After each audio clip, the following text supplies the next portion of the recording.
There's a reason why voiceovers are a very important part of editing. You also wonder why it seems like sometimes when you hear some voiceovers, it feels like the person was more relaxed putting out that audio, putting out that sound than they would be if there was a video of them talking. With videos, it is easier to engage your audience because they also have the option of visuals. They also have the options of seeing you while you say what you want to say to them. But when it comes to voiceover, your audience doesn't have that option of seeing you at the time when you're making that voiceover. This is why you need to engage your audience more. This is why you need to talk in a manner that they will hear you and believe what you're saying.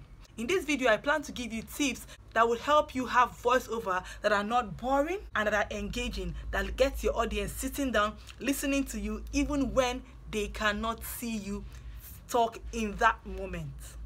I am Rosemary. Thank you so much for tuning in today. Welcome to the family if it's your first time here. If you're a returning subscriber, thank you so much for always. Please guys, if you've not subscribed to the channel, please click the subscribe button. Thank you so much. Let's get right into the video. First, you would ask, what are voiceovers? Simply put, voiceovers are a recording technique where the person recording does so off camera.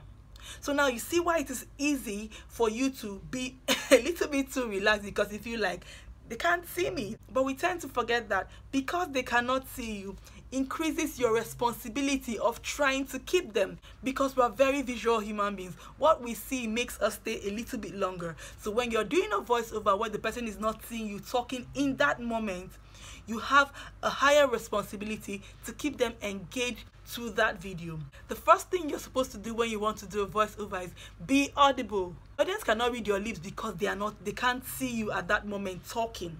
So you have to be audible enough for them to hear you so much that they almost forget that they cannot see you. They have to get every word that you're saying. Be audible. Let your audience hear you when you talk. The second thing will be believable. Remember that the person you're talking to, you're trying to make them believe you.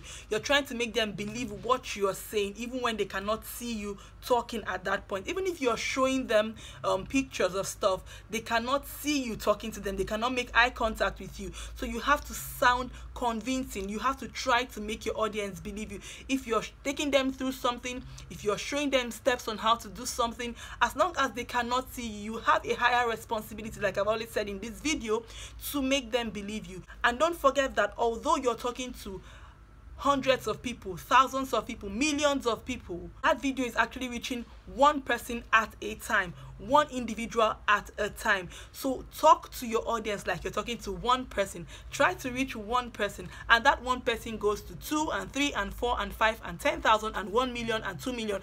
You get what I'm saying? So talk to individuals. Don't talk as though you're talking to a crowd. Try to reach an individual. Looks like you're having a one-on-one conversation with one person, because truthfully, it's one person who is listening to you at a time. Talk as though you're addressing one individual at a time, and that individual needs to hear you and believe you. That is voiceover tip number 2. So guys, now number 3. Stop trying to be perfect. I have always said this in all my videos. Perfection comes with time, and you know, when it comes to retakes on voiceovers, you can retake, but you would agree with me that most of the times the first take is actually most times the most natural. When you do retakes, do that with the mind of trying to get it right and not with the mindset of trying to be perfect. I've always said that perfection can be limiting, because when you want to be perfect, you keep on doing and doing and doing, and you never put anything out because it doesn't ever look perfect to you, because really nothing is ever perfect. You agree with me that the more retakes, the more you're drained, the more tired you're becoming, and it's like you're not reaching that perfection. When you're looking for perfection, you end up not putting anything out because it doesn't always sound right. That pitch is not always right. That tone is not always right. It probably is not clear enough. Just be audible, try to be believable, and stop looking for perfection, because there's always going to be something that doesn't sound right to you. So just put that voiceover out. So guys, the next point is realize that your emotions can be heard. People underestimate this. Now I'm not smiling and my voice has changed. Just for the mere fact that I have a small smile on my face, I can hear a higher tone in my voice, and I can see that my voice has changed just a little. Now, this is because you can see me and you saw that I smiled. When I'm not smiling, it is different. Do you get what I'm saying? So now you remember that your viewers cannot see you talk when you do your voiceovers. That is why you have to make sure that your emotions are always in check. When you need to smile, please smile. When you need to be serious, please be serious. When you need to giggle, when you need to do anything that you need to do to bring your emotions out, do it. And something I would like to say is, because we're saying smile doesn't mean you should go about smiling when you're not supposed to smile, because it can begin to sound forced and it will sound not convincing. And don't forget, we're trying to sound believable. We're trying to get our audience to believe us. So we don't ever forget that your emotions can be heard. So everything that you feel at that moment that is supposed to be heard, with that particular scene that you're trying to put out, let it be heard. All your emotions, make sure that they come through. So these are just side tips that I would give that actually helps me when I want to do a voiceover, when I want to talk.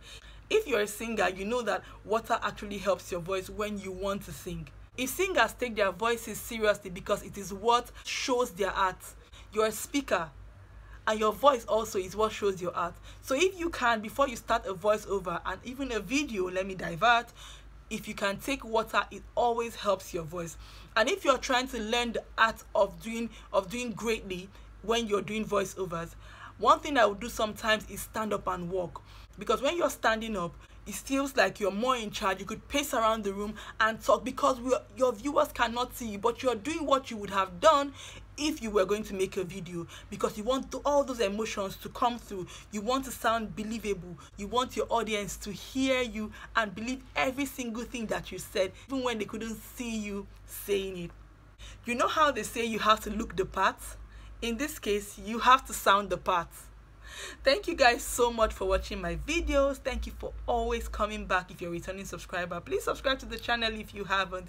Please like this video. Please share this video also to help somebody out there. Thank you so much again. I'll see you in my next video, guys. Bye.